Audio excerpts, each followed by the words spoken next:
Dios majestuoso, cantémosle. Dios majestuoso en las alturas, poder. Y para esta noche voy a compartir un tema que se va a titular Información o Convicción. Información o convicción. Si nos hacemos la pregunta, como cristianos, obviamente, bajo el contexto bíblico, ¿cuál es la diferencia entre información y convicción, o qué relación tiene, podemos decir también, la información y la convicción? Obviamente la información de la palabra de Dios. Debemos analizar lo siguiente: conocer de alguien no es lo mismo que conocer a alguien. Es algo diferente. Conocer de alguien y conocer a alguien no es lo mismo. Podemos escuchar información, podemos ver la noticia, podemos ver la televisión y conocer mucha gente famosa, por así decir. Pero conocer a esa persona, ¿verdad?, de manera íntima y personal es muy diferente. Yo quiero utilizar un texto para iniciar la enseñanza de esta noche. Primera de Juan, capítulo 1. Primera de Juan 1. Vamos a ver aquí algunos textos. Primera de Juan 1. Vamos a leer desde el verso 1 hasta el 4.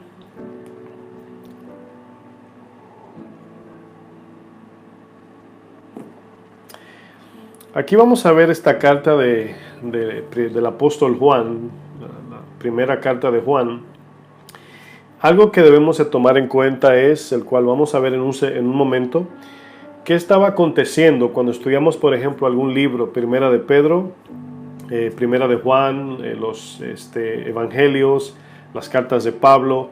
Es importante tomar en cuenta el contexto y el tiempo histórico y lo que estaba aconteciendo en ese tiempo, porque así nos ayuda a tener una idea más clara de a qué se estaban enfrentando los apóstoles en ese tiempo. Entonces, al entender el contexto de qué estaban ellos enfrentando, podemos tener mayor claridad a quién se dirige la carta de los apóstoles, ¿verdad?, y cuál era el propósito de ella. Y en Primera de Juan 1, vamos a leer desde el versículo 1 en adelante.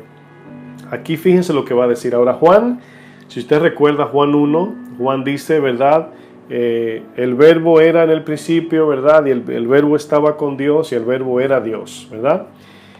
En su primer capítulo de su primera carta, nos damos cuenta que tiene una similitud a lo que está aquí el apóstol hablando.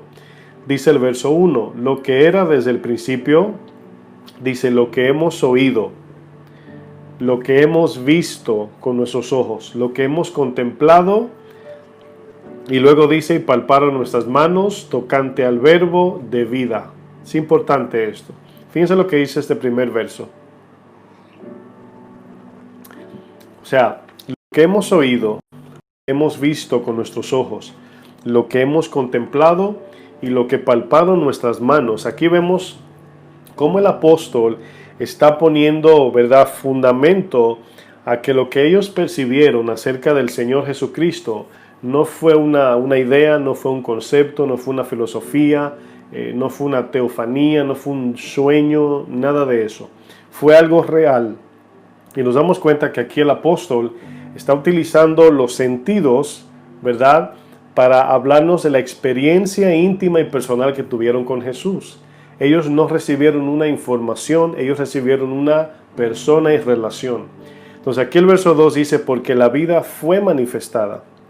Ahora fíjense lo que dice el texto. La vida fue manifestada. Aquí cuando el texto dice la vida, se está refiriendo a cuando el Señor en el principio dijo, sea la luz, ¿verdad? Y dice Juan capítulo 1, dice, y en la luz estaba la vida de los hombres. Entonces, aquí la palabra dice, la vida fue manifestada, se está refiriendo al mismo Dios. La vida como fuente de vida, la vida como la esencia de la vida misma, aquel que sustenta todo por la palabra de su poder. Dice, la vida fue manifestada y la hemos visto, fíjense, con los ojos, y testificamos y os anunciamos la vida eterna, la cual estaba con el Padre y se nos manifestó, fíjense, se hizo visible. Dice, lo que hemos visto y oído, eso os anunciamos para que también vosotros tengáis comunión con nosotros y nuestra comunión verdaderamente es con el Padre y con su Hijo Jesucristo. Estas cosas os escribimos para que vuestro gozo sea cumplido. Si ustedes notan los primeros versos, lo que hemos oído, lo que hemos visto, lo que nuestras manos tocaron, habla de experiencia, habla de vamos a decir, estaban testificando de algo que vieron, que estuvieron con él presente.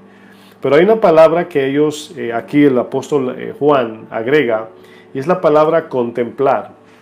Dice, lo que hemos contemplado. Esta palabra contemplar tiene el sentido de poner atención, examinar o analizar algo por un periodo largo, por mucho tiempo. Es decir, ver algo y tiene la idea es como cuando vemos algo que a veces decimos, ¿será verdad lo que estoy viendo? O sea, ¿es real esto que estoy viendo? Entonces la palabra contemplar significa que ellos vieron a Jesús de todas maneras, en sus milagros, en su predicación, lo tocaron, lo abrazaron. El discípulo amado dice que se recostó de su pecho. Entonces aquí vemos que hay una evidencia muy clara de este apóstol Juan que está tratando de emanar a los que leen la palabra de Dios. Dice, nosotros estamos hablando de aquel a quien vimos. Ahora, usted quizás diría, pastor, pero ellos vieron al Señor. Nosotros no vimos al Señor. Bueno, voy a explicar durante la enseñanza cómo para nosotros no es una desventaja el hecho de que no hayamos visto a Jesús de manera personal en el sentido físico y material, o sea, su cuerpo presente, sino que para nosotros también tenemos el mismo privilegio que ellos. Aunque ellos lo tocaron, nosotros ahora tenemos una relación íntima con Él, el cual Él habita en nosotros ahora como creyentes y como nacidos de nuevo. Esta carta de Primera de Juan, Segunda, Tercera de Juan, algunos de los apóstoles, fue escrita en tiempos donde el gnosticismo se estaba metiendo en la iglesia. ¿Qué es gnosticismo? ¿Qué es esto? Bueno, el gnosticismo es la filosofía o sistema de pensamientos de que Dios es espíritu solamente, de que Jesús no vino en carne. Es decir, Dios es espíritu, el cual es una verdad, pero que Dios no vino en carne, que Dios no se manifestó de manera real. También creen que la resurrección fue espiritual y no como un cuerpo físico. Ahora, todos conocemos cuando Tomás, ¿verdad?, no creía que el Señor había resucitado, y el mismo Jesús le dice, Tomás, mete tu dedo, tócame, mete tu dedo en la llaga, siénteme, o sea, para que vea que resucité de manera física y corporal. Jesús también comió después de la resurrección. Entonces, como no han encontrado el cuerpo de Jesús en la tumba, quieren, obviamente el enemigo, Satanás, infundir esta idea de que Jesús no resucitó de manera corporal.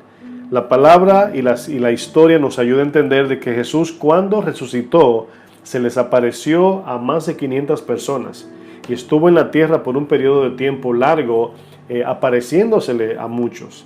Entonces nos damos cuenta, hermanos, que esta idea del gnosticismo cree que la resurrección no fue corporal sino espiritual, y que lo material es insignificante, por lo tanto es permitido pecar porque la carne no es nada. Fíjense la idea anticristiana. El gnosticismo solo cree en el verbo, pero no encarnado. Solo cree en la información divina, pero no en la relación espiritual con Dios. Ellos creen en un conocimiento o en una revelación divina que le viene a algunos, y por medio de esa revelación, del único conocimiento, viene la salvación. Ahora, es importante entender esto. Usted quizás está pensando, ¿por qué el pastor está hablando de gnosticismo? Porque muchas veces nos encontramos metidos en prácticas que, aunque desconocemos su nombre o su filosofía o el nombre que se le ha dado de manera, vamos a decir, religiosa, o el nombre que se le dio en tiempos de los apóstoles, el hecho de que no conozcamos el nombre no significa que no estemos practicando algún error. Entonces es importante identificar esto para saber de qué lado estamos caminando. La palabra de Dios obviamente le llama a esto una creencia anticristiana. Quiero que vea lo que dice Primera de Juan 4, versículo 1. Esta creencia del gnosticismo de que Jesús no vino en carne, que la resurrección fue espiritual y no corporal, de que la salvación es por un conocimiento de una información divina o de una revelación de un conocimiento divino y no de un conocimiento de la persona de Dios, obviamente el mismo apóstol dice en 1 de Juan 4, versículo 1 dice: amados, no creáis a todo espíritu. Es decir, no escuchen todo lo que ustedes escuchan, o no crean a todos los hombres. Dice, sino probad los espíritus si son de Dios. Ahora fíjense lo que dice el texto. No crean a todo espíritu, o sea, no crean todo lo que oyen. Luego dice, probad los espíritus, probad lo que están diciendo, ¿verdad? Lo que están ministrando, predicando.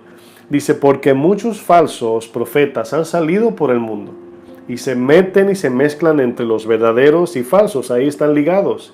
Dice el verso 2, estoy en 1 de Juan 4, dice, en esto conoced el Espíritu de Dios. Ahora, esta palabra espíritu que estamos viendo aquí, fíjense que no inicia diciendo, no creáis a todo maestro, no creáis a todo profesor o pastor o apóstol, etc. ¿Por qué dice espíritu? El mismo Pablo en la primera carta de Timoteo, capítulo 4, dice, el Espíritu Santo dice claramente que en los postreros días, dice que habrán doctrinas y enseñanzas de demonios. Es decir, esa es la idea para que tengan sentido. Hay personas, ¿verdad?, que son ministrados por espíritus demoníacos y enseñan eso, pero a veces ellos mismos no saben que son doctrina de demonios. A veces no lo saben. Entonces, cuando viene una idea, mis hermanos, a nuestra mente, a nuestro corazón, tenemos que buscar el balance bíblico para saber que lo que estamos escuchando o lo que estamos hablando viene directo de la palabra de Dios. Fíjense lo que dice el versículo 2 de 1 de Juan 4. Dice, en esto conoced el Espíritu de Dios. ¿En esto? ¿En qué? Todo espíritu que confiesa que Jesucristo ha venido como en carne, aquí carne es en cuerpo físico, es de Dios. Ahora, ahí se dan cuenta lo que estaban enfrentando los apóstoles en ese tiempo, la idea del gnosticismo, ¿verdad? Y vemos aquí Juan como claramente dice, miren, ustedes van a escuchar una enseñanza de que Jesús no vino en carne. Miren, yo, Juan, el apóstol Juan, estuve con él, comí con él, anduve con él, lo abracé, lo toqué, lo besé, serví junto a él, o sea, lo contemplé. Es el mismo que está escribiendo la carta. Y luego dice, todo aquel que no confiesa que Jesús ha venido en carne, o el que confiesa, perdón, el que sí confiesa es de Dios. Y dice el 3, y todo espíritu que no confiesa que Jesucristo ha venido en carne, dice, no es de Dios. Ahora fíjense lo importante que es esto, eso es fundamental. El verso famoso de presentar la salvación es Romanos 10. Dice que si crees que Jesucristo, ¿verdad? Que Dios levantó a Jesucristo de la muerte. Esa es la primera parte. Si tú crees que Jesucristo resucitó de los muertos, que Dios lo levantó, en el verso 9 dice, ahí está diciendo de que el Señor, para poder ser resucitado, tiene que primero haber nacido, tiene que haber muerto y luego por tercero ser resucitado. Entonces nos damos cuenta que el Señor Dios, Filipenses 2 dice que Él se desmontó de su trono, se hizo hombre, forma de siervo, para abrazar la muerte. Esa es la idea, porque Dios no muere. Si ustedes le dan mente a esta idea de que Jesús resucitó en espíritu, los espíritus no mueren. Fíjense, tiene que morir un cuerpo físico, ni el alma. Entonces, para poder resucitar, tiene que ser un cuerpo físico, un cuerpo mortal, es la idea. Entonces, el texto claramente dice el verso 3, y todo espíritu que no confiesa que Jesucristo ha venido en carne, no es de Dios. No lo escuchen. Dice luego el texto, y este es el espíritu del anticristo. Ahora, aquí nos damos cuenta de algo importante, hermanos. Miren lo que dice luego, el cual vosotros habéis oído que viene y que ahora está en el mundo. Ahora, quiero que escuchen bien, hermanos, es importante esto. Este sistema de pensamientos, cualquier cristiano puede caminar en este pensamiento gnóstico, ¿verdad?, del gnosticismo, sin darse cuenta. Usted diría, ¿cómo, pastor? ¿Podría alguien practicar algo sin darse cuenta? Bueno, claro, podemos adoptar o abrazar una doctrina o una forma de pensamientos, de comportamientos, simplemente por pensamientos demoníacos, simplemente por adquirir ideas y nos metemos en filosofías y en creencias que son herejías contra la creencia cristiana. La palabra gnosticismo o gnóstico, como se le llaman algunos, viene de una palabra griega que se dice gnosis y simplemente significa saber o conocer, saber o conocimiento. El gnosticismo cree que la salvación es por medio de una revelación del conocimiento divino de Dios y no por el conocimiento relacional de la persona de Jesús, el único Dios verdadero que vino en carne. Entonces es importante esto. Fíjense lo que dice Juan 17 para ver otro ejemplo. Juan 17, versículo 3.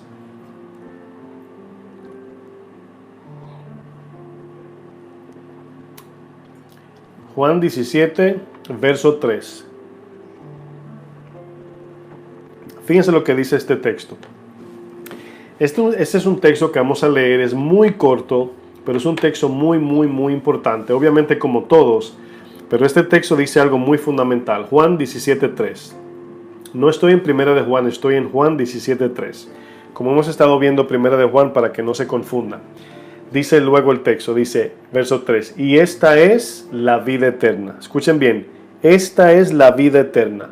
Escuchen bien, esta es la vida eterna. Que te conozcan a ti, el único Dios verdadero, y a Jesucristo, a quien has enviado. Ahora es importante esto.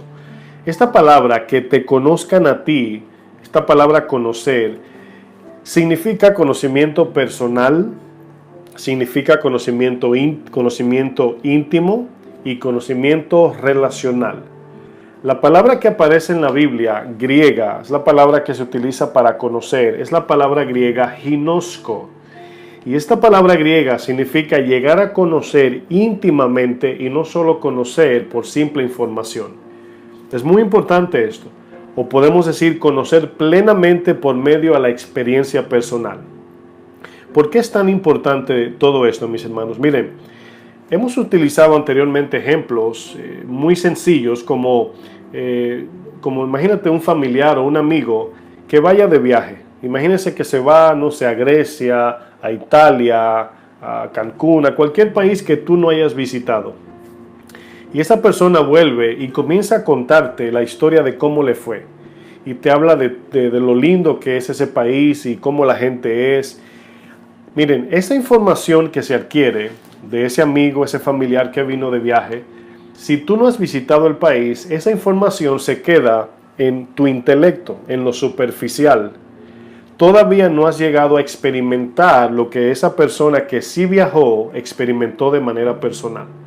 Entonces, aunque le puedes creer por quien lo dijo, no tienes una convicción personal, simplemente tienes una información que alguien te dio. Entonces, por ejemplo, Oseas 4:6, fíjense lo que dice este texto, Oseas 4:6, voy a leer Nueva Traducción Viviente que se entiende un poquito más sencillo. Oseas 4, verso 6. Usted conoce este texto, es muy famoso. Fíjense, Oseas 4:6 dice, mi pueblo está siendo destruido porque no me conoce. Mi pueblo está siendo destruido. El profeta Oseas recibe la palabra de Dios y le dice a los sacerdotes, mi pueblo está siendo destruido porque no me conoce. Ahora, ¿qué tan importante y qué tan grande es conocer a Dios? ¿Por qué es tan importante conocerlo de manera personal? Lo vamos a ver en un segundo. Sigo leyendo el texto. Dice, así como ustedes, sacerdotes, se niegan a conocerme, yo me niego a reconocerlos como mis sacerdotes, ya que olvidaron las leyes de su Dios. Dice, me olvidaré de bendecir a sus hijos. Miren, si como cristianos solo poseemos un conocimiento de Dios impersonal, es decir, solo conocemos a Dios por información o porque hemos oído de Él y no por una convicción personal que nace de una relación íntima, será muy fácil nosotros cambiar, lo voy a decir así, cambiar de religión o cambiar de creencia o de fe o abandonar la fe totalmente. ¿Por qué razón? Miren, cualquier persona puede creer en una idea ¿verdad? O creencia superficial. Cualquier persona. Miren, si usted piensa en la política, ¿por qué se cambiaría una persona de un partido político a otro partido político? Piense por un segundo. Y usted sabe que es por la simple razón de que el otro partido político le está ofreciendo más beneficio. Entonces, cuando leemos la Biblia, Jesús dice, el que me quiere seguir tiene que negarse, tiene que morir, tomar su cruz y seguirme. Entonces, nadie va a exponer su vida por una idea superficial. Nadie va a dar la vida por algo que conoce de manera superficial. Por esa razón, cuando venga la persecución y no estemos arraigados en una relación íntima, desafortunadamente, hermanos, vamos a correr de la fe, vamos a apostatar. Lo que nos mantiene arraigado en la vida, hermanos, es la relación íntima con el Señor. Es conocerlo a Él, saber que del otro lado de la muerte está la vida eterna y que creemos fundamentalmente en eso. Muchos cristianos no creen esto, aunque lo dicen, lo profesan, lo escuchan, lo cantan, pero en el momento que la prueba llega, todos huyen, mis hermanos. Es importante esto. Aquí nos damos cuenta que si alguno cree en alguna creencia superficial, muchas personas vienen a Dios por un beneficio íntimo y personal egoísta. ¿Por qué digo egoísta? Buscan de Dios para sacar algo. No buscan de Dios por la persona de Dios, buscan de Dios por lo que Dios le da. Ya hemos visto Juan 6, cómo el mismo Jesús reprende a los que le siguen por lo que Él estaba dando. Él le dice, yo sé que no me buscan a mí, ustedes buscan lo que yo le doy.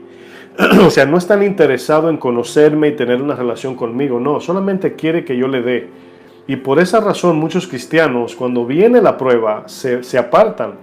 Porque si buscan a Dios nada más por lo que Él da, ¿qué pasa cuando Dios no nos dé? ¿Qué tan fieles vamos a ser a Dios cuando no nos dé lo que le pedimos?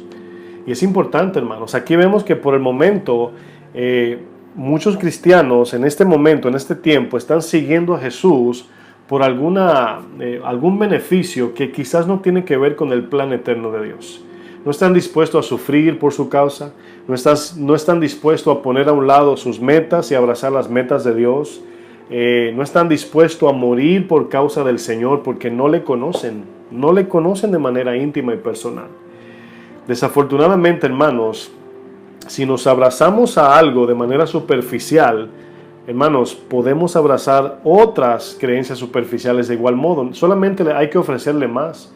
Si tú buscas a Dios por dinero y Satanás te ofrece más, ¿vas a dejar a Dios por Satanás? Desafortunadamente así es.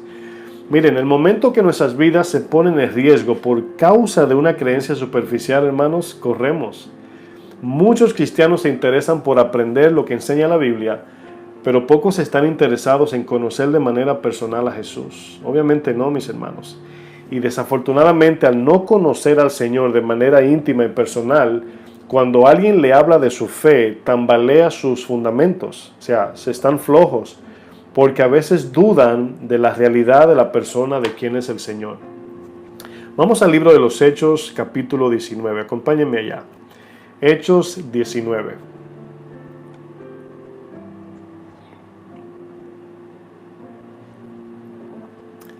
¿Qué tan importante es conocer al Señor de manera íntima, relacional y personal?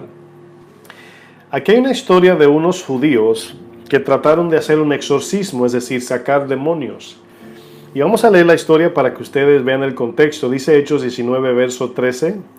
Dice, pero algunos de los judíos, exorcistas ambulantes, andaban en las calles haciendo exorcismo, intentaron invocar el nombre del Señor Jesús sobre los que tenían espíritus malos. Ahora, es obvio que cuando tú ves a alguien sacar un demonio, ves a esta persona como súper espiritual, ¿verdad? Te llama la atención, te apantalla el sacar demonios. Así como los que el Señor envió, los discípulos, cuando volvieron de las misiones, no se enfocaron en la salvación y evangelio que predicaban. Se enfocaron en las maravillas de los dones. Y Jesús le dijo, no os regocijéis porque los demonios se sujetan a vosotros. Porque obviamente se sujetaban por el nombre del Señor, porque Jesús los envió. Jesús le dio la autoridad.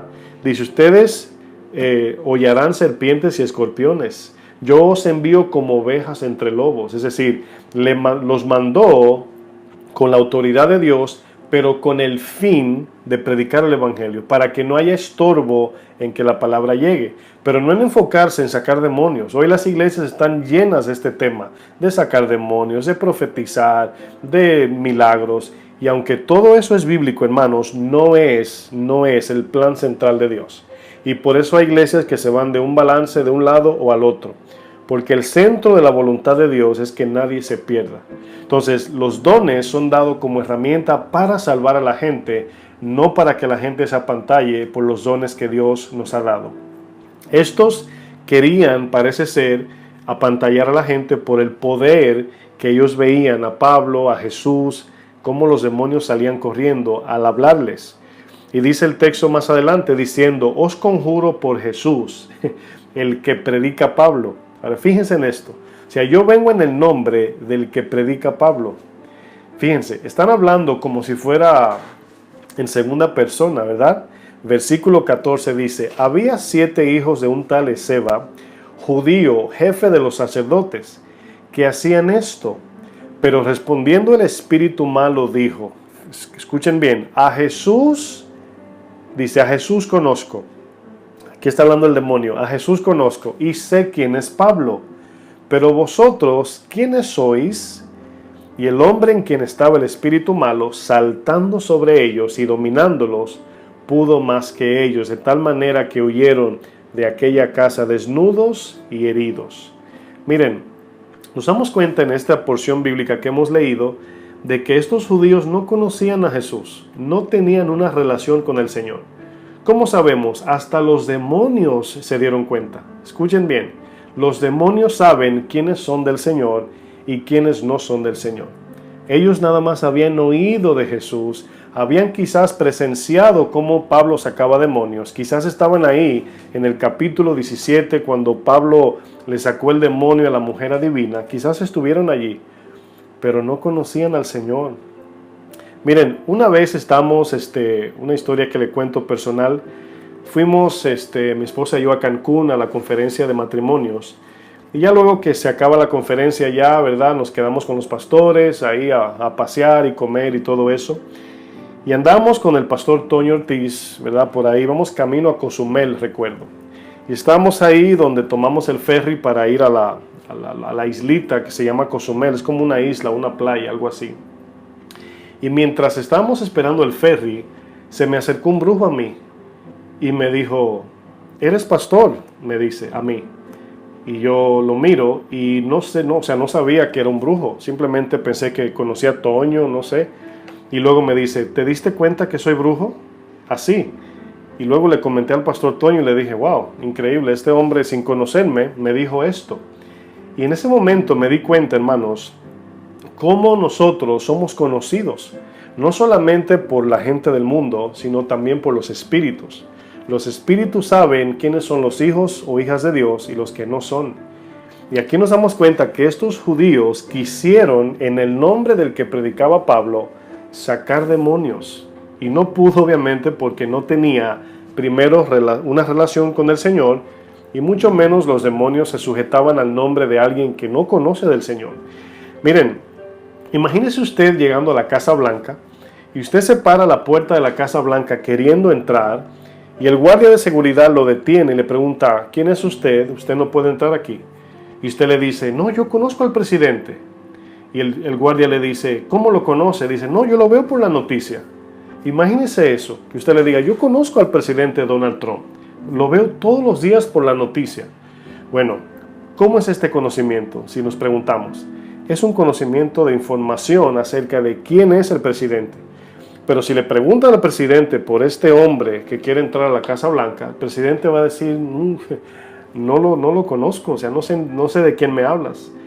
Por eso es importante tener claro, hermanos, que el conocimiento de las Escrituras, la Biblia, el libro que tenemos en la mano, es el medio que nos lleva a conocer a la persona de Dios. Acuérdense de eso, hermanos. La palabra que nos ha sido entregada, la Biblia, es la inspiración de Dios. Pero tiene el propósito de que por medio de ella conozcamos al autor. no para que nos quedemos en el libro y nos llenemos de mucho conocimiento, sino que a través del libro conozcamos al autor. Desafortunadamente, hermanos, nos damos cuenta que si no tenemos un conocimiento personal e íntimo con Dios, el cual viene solamente por una relación íntima, por medio de la obediencia a su palabra, la oración y la adoración. Usted puede leer la Biblia, hermanos, 24 horas al día. Y si usted no ora, si usted no sirve a Dios, si usted no obedece la palabra y usted no adora al Señor con su vida, nunca llegará a conocer el autor. Puede conocer mucha Biblia, pero nunca va a llegar a conocer al autor y al escritor de la Biblia. Si nuestra única fuente del conocimiento de Dios es el libro, como simplemente un medio de información, sin intimidad, sin obediencia diaria, desafortunadamente, hermanos, un día abandonaremos la fe. Porque cada día la iglesia de Jesucristo es más perseguida, más atacada, y nadie va a dar su vida por alguien que no conoce. Usted no va a entregar su vida si usted no conoce al Señor de manera personal. Usted no va a arriesgar su vida, hermanos. Vamos al libro de Mateo 7, versículo 22. 7:22 de Mateo. Vamos a leer este otro texto.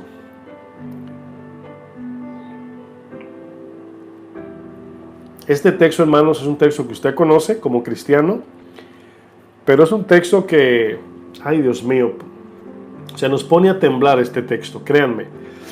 Mateo 7:22 dice, muchos me dirán en aquel día. Ahora, usando el ejemplo del presidente, ¿cuántas personas al ver a Donald Trump en la calle o en algún evento político, quizás podrán vociferar su nombre, o sea, llamarlo por su nombre? Donald Trump, presidente, ¿cuántos pueden hacer eso? Bueno, casi todo el mundo conoce al presidente. Pero ¿podría el presidente identificar a aquel que lo está llamando como alguien que él conoce? Si no tienen una relación bilateral, si no tienen una relación íntima y personal, ¿podrá el presidente reconocer esa voz? Miren, Jesús dice, en aquel día me dirán, Señor, Señor, ¿no profetizamos en tu nombre? ¿Se dan cuenta que decir Señor no es hacer a Jesús Señor? Es servirle con nuestra vida hasta la muerte. Dice, y en tu nombre echamos fuera demonios. O sea, cuando viene a ver, aquí están esos judíos, hijos de Seba, que no pudieron sacar los demonios. Dice, y en tu nombre hicimos milagros. Bueno, aquí nos damos cuenta que en este caso, estos que están diciéndole a Jesús, Señor, Señor, en aquel día, eso es un verso que apunta al fin de los tiempos, a la entrada al reino de los cielos. Señor, Señor, o sea, como quien dice, parece ser que es frente al trono blanco. Como quien dice, Señor, ¿te acuerdas? Yo te servía, Señor. Yo saqué demonios. Yo hice milagros. Yo profeticé. Y fíjense, se están enfocando en dones, no en fruto. Miren, una persona, entienda bien, un cristiano separado de Dios puede ejercer dones, pero no lleva fruto.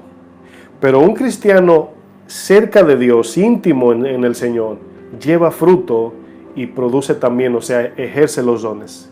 Lo voy a repetir. Un cristiano separado de Dios no lleva fruto. Así que lo único que identifica de que sí conocemos a Dios es el fruto que damos. Entonces, como cristianos, hermanos, no debemos de perder el balance de caminar nada más en el conocimiento de la Biblia como una información. Tenemos que buscar el otro balance de sí, el conocimiento es importante, la información que la Biblia nos da es importante, pero llevarlo al punto de obedecerlo para que tengamos un balance entre el conocimiento intelectual y el conocimiento espiritual. Es importante, hermanos, y lo voy a repetir por tercera vez. Jesús en Juan 15 dijo, separados de mí, nada podéis hacer. Esa palabra nada podéis hacer está conectada al contexto. ¿Cuál es el contexto? De que no van a poder llevar frutos separados de Cristo. Entonces significa que cuando esto le dicen, Señor, en tu nombre saqué demonios, en tu nombre hice esto, en tu nombre hice aquello, no vemos fruto allí. ¿Por qué? Porque los dones se pueden ejercer aún siendo cristiano separado de Dios. Los dones, miren, el Señor usó a Judas mientras Judas robaba. Judas sacó demonio. Judas es uno de estos. Pero el corazón de Judas no estaba en la intimidad con Jesús. Fíjense, es importante eso, hermanos. Judas estaba con los 12, entre los 12, pero estaba lejos de Jesús. Era el que estaba más distante y el que estaba a la vez más cerca. De los tres que estaban como Jacobo, Juan y Pedro, ahí estaba Judas, cerquita. Porque de los 12, si usted se da cuenta, Judas era uno de los que más se mencionaba también. Pero cada vez que se hablaba de Judas, era acerca de su corazón, de su codicia, de robándose el dinero, de su hipocresía. Entonces aquí vemos que Judas sacó demonios, Judas profetizó, Judas hizo milagros. Cuando usted ve la lista de los que Jesús envía a las misiones, cuando regresan, dice, y entre ellos los 12, incluyendo Judas Iscariotes. Pero fruto es otra cosa. Aquí nos damos cuenta que todos sabemos que Dios es omnisciente. Sin embargo, en este verso Jesús les dice, fíjense lo que dice el versículo 23, y entonces les declararé, nunca os conocí, apartaos de mí, hacedores de maldad. Ahora, miren, esa es la parte.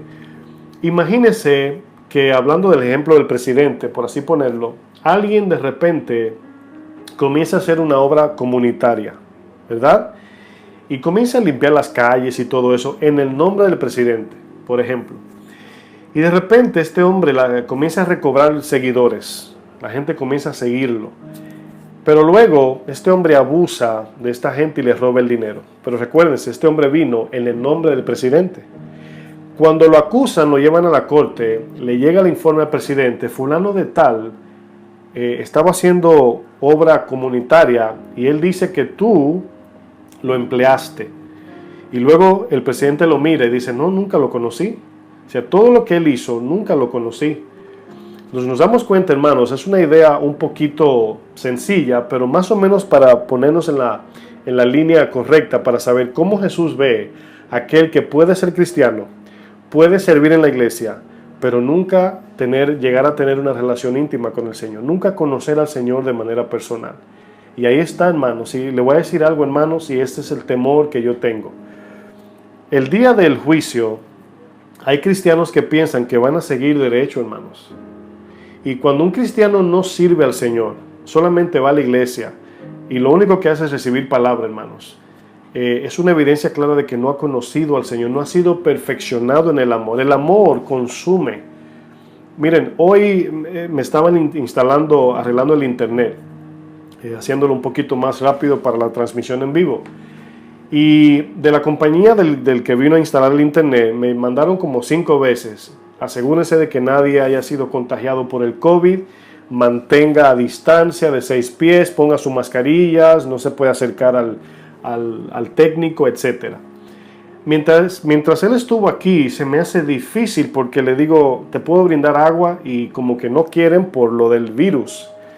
Y en un momento una lata de una soda, un refresco, se lo puse en una servilleta envuelto y se lo di. Le dije, perdóname, pero es que es imposible tenerte aquí trabajando con este calor y no brindarte algo.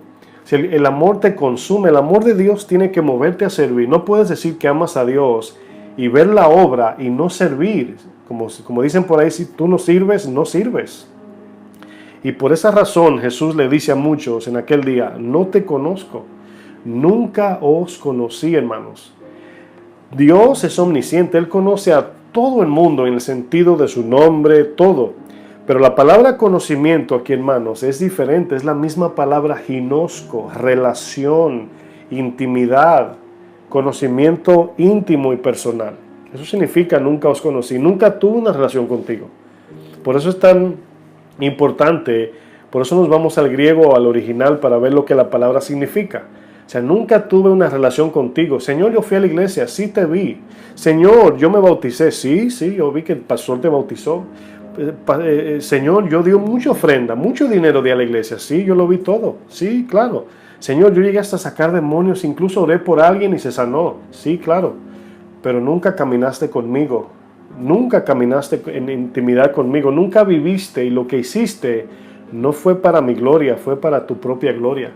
Así como el joven rico que hacía lo que dice la Biblia, pero lo hacía para su reputación y su gloria, no porque amaba a Dios, porque cuando el Señor le pide que dé lo que tiene a los pobres, le dijo que no. Entonces significa que no le amaba. La palabra es muy clara, mis hermanos. En la evidencia de los que conocen a Dios es muy clara. Vamos a ver dos textos en Primera de Juan capítulo 2. Vamos a ver lo que dice el apóstol Juan. Primera de Juan capítulo 2.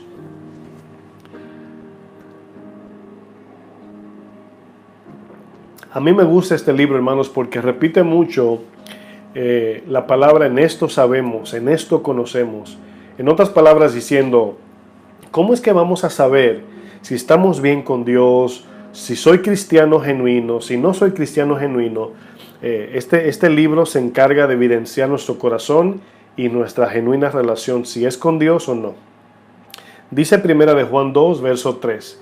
Dice, y en esto sabemos que nosotros le conocemos. Fíjense, en esto sabemos. Esa palabra esto es importante. En esto sabemos que nosotros le conocemos. Dice, si guardamos sus mandamientos. Aquí la palabra guardar sus mandamientos significa que nuestra vida es controlada por la palabra y el mandamiento de Dios. Podemos decir el gran mandamiento. Lo vamos a ver en un momento. Yo vivo, esa es la idea, yo vivo para glorificar a Dios. Vivo para servir a mi prójimo. Vivo confiado en la vida eterna. Vivo porque Cristo me dio vida, guardando su palabra.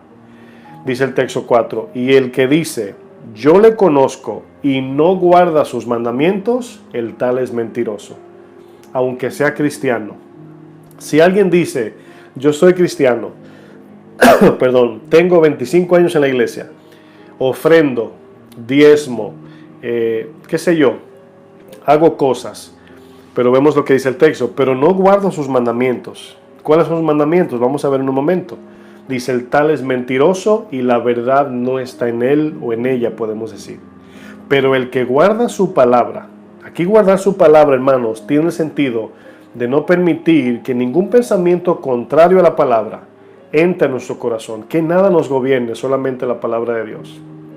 Dice, en este verdaderamente el amor de Dios se ha perfeccionado, o podemos decir se ha completado. Por esto sabemos que estamos en Él. El que dice que permanece en Él debe andar como Él anduvo. Primera de Juan 4, versículo 7. Veamos otro ejemplo. Son textos fuertes y directos, hermanos. Aquí no hay manera de darle la vuelta al texto. Si no hay evidencia de una vida de servicio, de generosidad, de amor al prójimo, de amor por los perdidos, de que nuestra vida refleje la gloria de Dios, hermanos, no sé si decir si somos cristianos o no somos cristianos. El punto es que no hay evidencia. Y yo recuerdo, hermanos, cuando yo era joven, mis 17, 16, 18 años, entre los amiguitos, cuando alguno se enamoraba. Yo recuerdo que había uno en nuestro curso en la escuela que de repente se enamoró de una chica, de una muchacha, y se notó, inmediatamente comenzó a cambiar su forma de vestir, se estaba arreglando el pelo diferente, se veía hasta más contento y decíamos, uy, ¿qué le está pasando a fulano, verdad? ¿Qué le pasa? O sea, como que de repente se convirtió en modelo o algo. Y era que estaba enamorado. Una muchacha de la escuela le caía bien, le gustaba. Y inmediatamente ese muchacho, al enamorarse de esta chica, de esta muchacha, cambió. O sea, comenzó a usar perfume, aroma o colonia, como muchos le entienden, a peinarse más y todo eso, y ya no andaba con nosotros, y vimos la diferencia.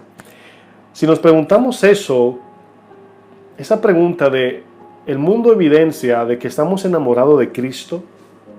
¿Puede el mundo decir, wow, esta persona ama a Jesús? ¿Puede el mundo decir eso de nosotros? ¿O simplemente saben que somos cristianos porque nos ven yendo a la iglesia? Es una pregunta importante, hermanos. Evidencia. No basta con la información del estudio bíblico. Tenemos que ir a la intimidad. Y esa es la parte secreta que a muchos no les gusta. Primera de Juan 4:7 dice, amados, amémonos unos a otros. Obviamente podemos decir, sirve con tu vida al prójimo. Significa, amémonos. Dice, porque el amor es de Dios. Todo aquel que ama es nacido de Dios y conoce a Dios. O sea, fíjense, no dice aquí conoce la Biblia. Ahí no dice conoce, ¿verdad? Es un teólogo o es doctor en la Biblia. No, conoce a la persona de Dios. El que ama, conoce a Dios. El que no ama no ha conocido a Dios, porque Dios es amor. Ahora, siempre utilizo ejemplos básicos para entender esto. Si usted tiene una manguera de agua, usted compra una manguera de 50 pies, ¿verdad? En la ferretería o en el Home Depot o en una tienda, y está en su paquete, usted rompe el paquete, ¿usted cree que botaría agua sin usted conectarla a una fuente? Y la respuesta es muy obvia, no. ¿Qué pasa si esa manguera usted la conecta a una fuente de agua? ¿Qué va a botar por el otro lado? Obviamente va a botar agua. Cuando Jesús en Juan 15 dice, el que permanece en mí, yo en él, este lleva mucho fruto. Entonces, por consiguiente, la evidencia de mi relación con Dios es mi fruto. O sea, mi evidencia de mi relación con Dios no es cuando yo digo, ay, gloria al Señor, aleluya, a su nombre gloria.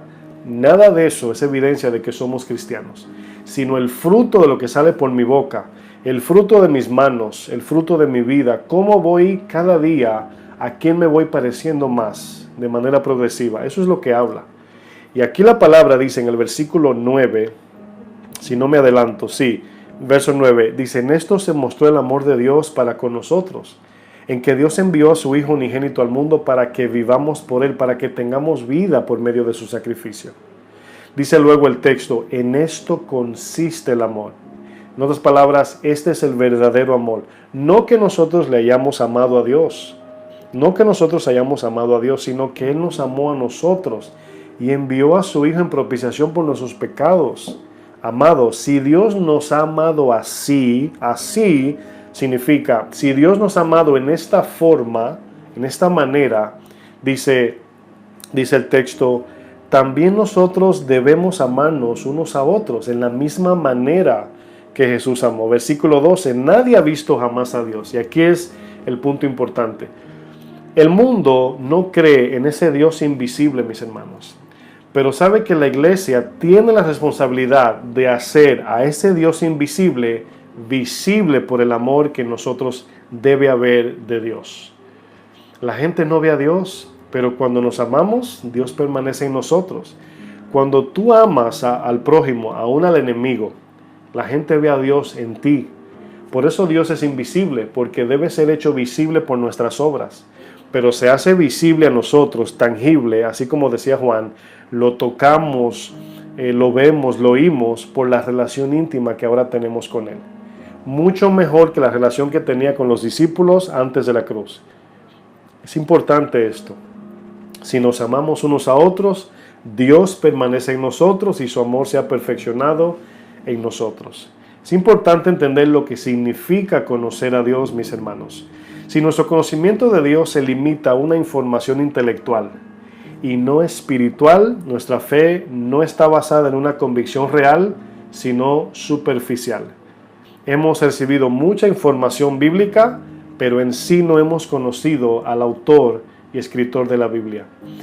Imagínate por un momento que alguno te mande una solicitud, ¿verdad? En el Face o en el Instagram o en el Twitter, y obviamente esa persona tú no la conoces en sí, la vas a conocer ahora por medio del Face. Y luego te dice, fulano de tal te mandó una solicitud de amistad.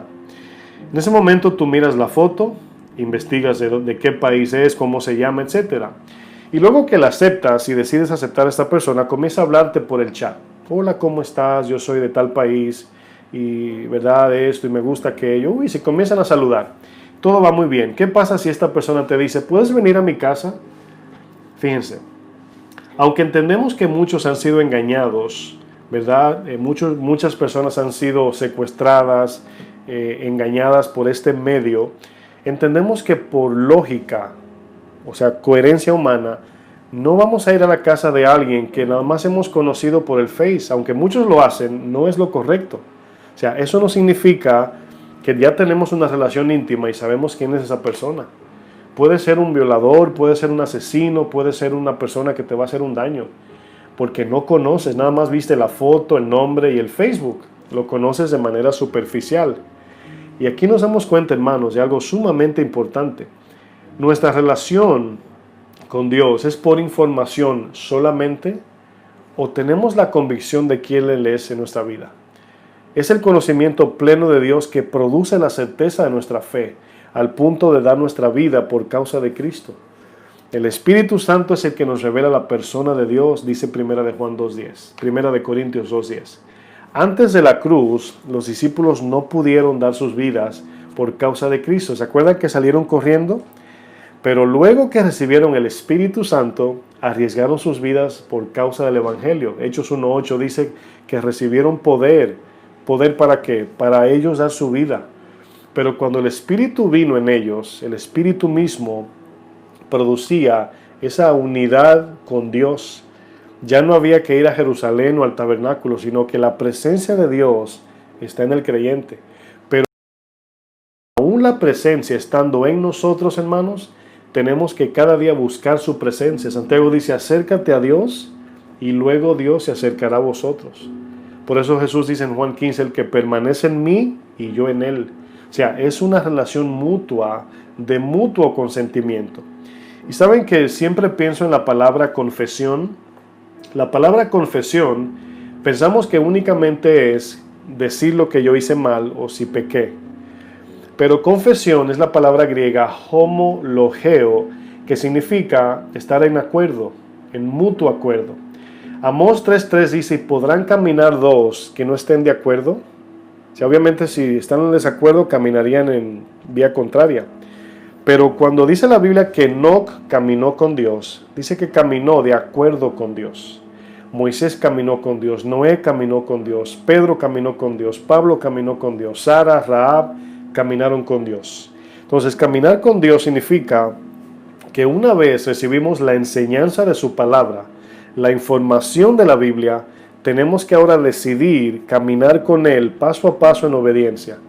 Y mientras vamos caminando, vamos viendo sus obras, vamos viendo cómo Él se hace más y más real en nosotros, al punto que ya nadie te puede probar que Dios no existe, porque es una realidad personal, íntima, que tienes con Dios. Hemos usado ejemplos como, por ejemplo, a una persona, a un cristiano le preguntaron, ¿me permites, verdad, que te convenza de que tu Dios no existe? Y dijo el cristiano, lo que pasa es que lo que me estás diciendo es que desconozca a aquel quien conocí. Es como que me digan a mí, ¿te puedo probar que tu papá no existe? Y yo digo, es imposible porque ya tengo 40 años viviendo con él. Es imposible, o sea, nadie me puede probar de ninguna manera que mi papá no existe, porque vivo con él, viví con él, lo conozco, bueno, no vivo con él, pero viví con él, lo toqué, lo miré, lo escuché, lo contemplé, lo besé y sé que él existe. Bueno, hoy tengo una relación con el Señor y cada día camino con Él. No sé caminar sin Jesús, se me hace difícil, me da miedo y camino con Él. Veo sus obras, veo lo que hace en mi vida, veo cómo me guarda, cómo me cuida, cómo me dirige, cómo cada día me hace mejor cristiano. Lo conozco de manera personal. La pregunta es si tú lo conoces. Y esa es la convicción que debemos tener, porque yo, y digo esto obviamente de manera humana, no como el Pedro que lo negó, pero sí estoy dispuesto a dar mi vida por Él. De que lo haga o no, el momento dirá, pero es mi convicción personal, sí. O sea, sí me siento, aunque puedo negarlo porque soy humano, pero ese es mi sentimiento, así me siento, porque lo conozco. Es como decir, ¿daría mi vida por mi esposa? Bueno, el momento habla, pero siempre tengo esa actitud de, si tengo que protegerla y exponer mi vida, lo hago porque la amo. Así mismo Jesús también. Pero si nada más tengo una información de Jesús, no voy a exponer mi vida por una información o por un versículo que leí una vez, sino por la persona del Señor, sabiendo que Él tiene cuidado de mí y que mi vida eterna está segura del otro lado. ¿Cuántos tienen esa certeza? Miren, es importante, hermanos, porque Jesús, vamos a Lucas 10 para terminar. Lucas 10, versículo 25. La evidencia de que conocemos a Dios es el amor, mis hermanos. Por tanto, el amor no existe en un corazón que no sirve. Miren, no puede existir el amor en un corazón que no sirve a Dios, por cuanto el amor en esencia es un acto. El amor no es una información, es un acto, es un servicio, es un sacrificio, es una generosidad ante el prójimo. Entonces yo no puedo probar que amo a Dios y no sirvo a Dios. Es como decir, pensando un ejemplo, Mira, conozco las profundidades del mar, pero nunca me mojé. Y usted dice, ¿cómo? Bueno, alguno diría, bajaste en un submarino, ¿verdad? Pero me refiero a así como que fuiste a las profundidades del mar y no te mojaste. Significa que no fuiste porque el mar está lleno de agua. Entonces, si alguno dice que ama a Dios y no evidencia por el amor, el servicio, la forma en cómo trata a su prójimo, cómo miramos al prójimo, cómo hablamos de Dios, cómo nos comportamos, eso habla de una relación íntima, mis hermanos. Aquí nos damos cuenta de algo. Lucas 10:25, conocemos la historia del intérprete y la vida del buen samaritano. Y hemos utilizado este ejemplo muchas veces y a mí me ministra esta historia porque este hombre conoce toda la información de Dios, pero no conoce la persona de Dios. Y en Lucas 10:25 dice, aquí un intérprete de la ley se levantó y dijo para probar a Jesús, Maestro, ¿haciendo qué cosa heredaré la vida eterna? Dice, él le dijo, ¿qué está escrito en la ley? ¿Qué está escrito? O sea, háblame de la información en la Biblia. Dice luego, ¿cómo lees? ¿Cómo lo interpretas? O sea, eso que tú leíste, esa información que tú adquieres como intérprete cada día, te llenas de la Biblia, te llena de los versos bíblicos. ¿Cómo lo interpretas? ¿Cómo lo lees? ¿Cuál es tu corazón al tú leer la palabra? O sea, cuando la palabra dice perdona a tu prójimo, ¿cómo tú ves eso?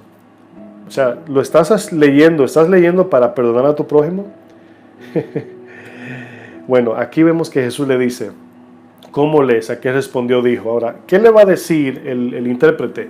Información. Nada más lo que dice la Biblia, pero no estaba viviendo lo que dice la Biblia. Dice el texto, amarás, dice el intérprete, amarás al Señor tu Dios con todo tu corazón, con toda tu alma y con todas tus fuerzas y con toda tu mente, y a tu prójimo como a ti mismo. Y le dijo Jesús, bien has respondido, haz esto y vivirás.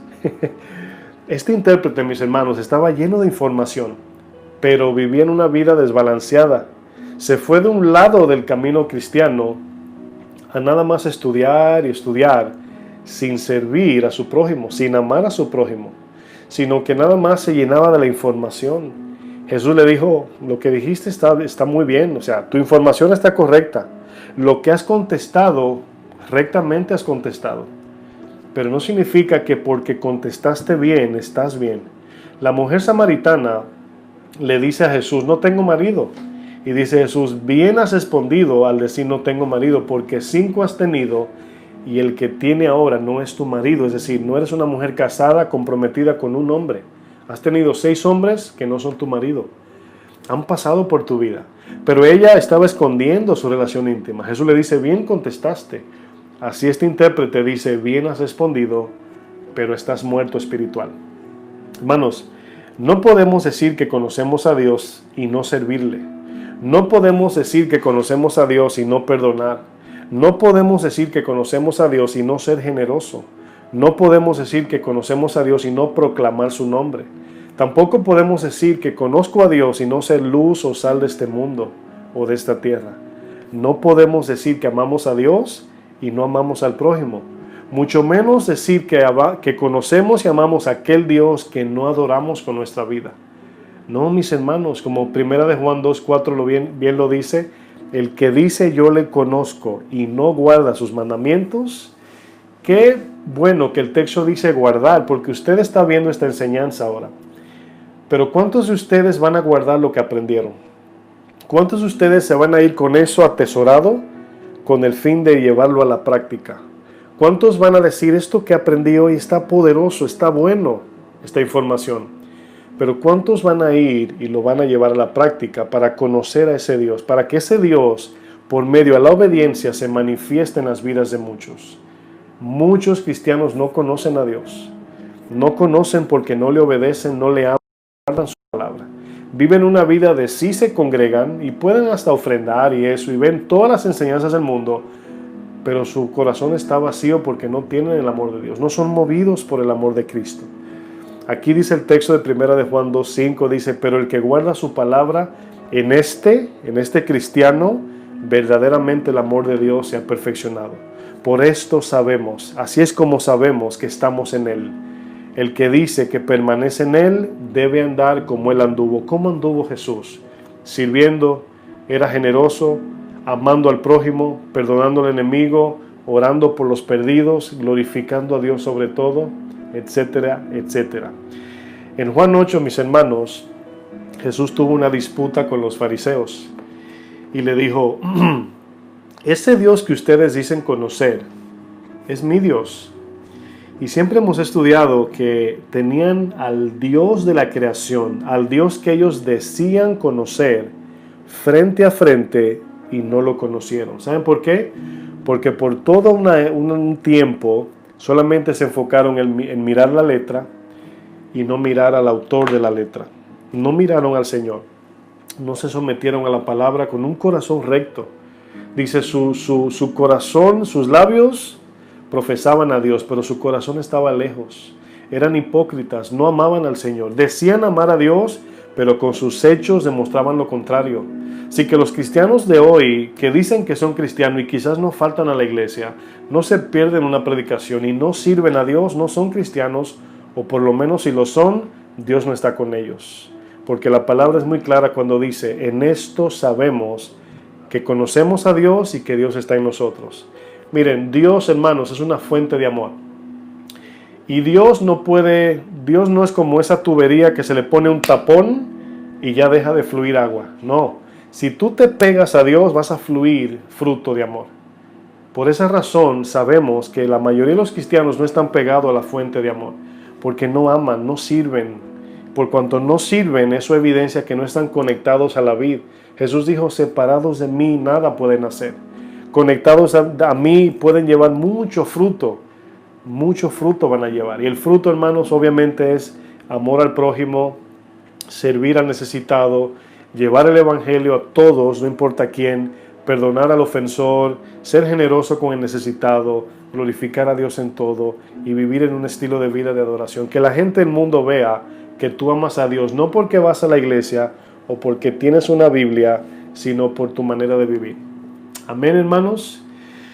Lo vamos a dejar hasta aquí. Vamos a pedirle en oración a nuestro Dios que nos ayude y que esta palabra pase de información a convicción en nuestros corazones. Amantísimo Dios, Padre de gloria, te damos gracias por tu mensaje, Señor. Te pedimos, mi buen Dios, por cada uno de los que están mirando esta enseñanza.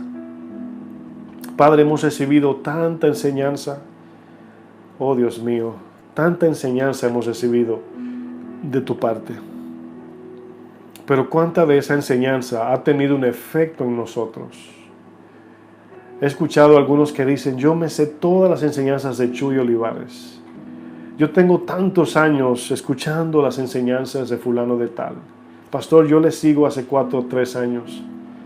Y tú miras su vida y siguen igual, de mentirosos, pecadores, inmorales.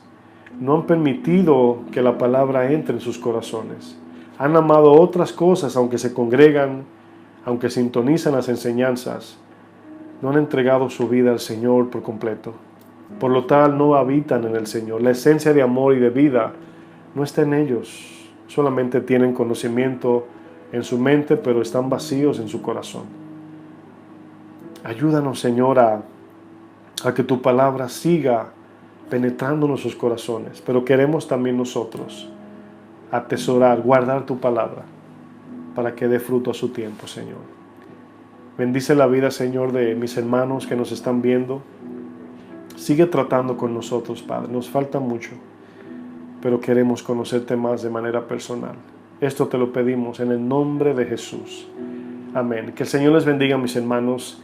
Seguimos adelante y que su palabra quede guardada en nosotros. Dios le bendiga y buenas noches.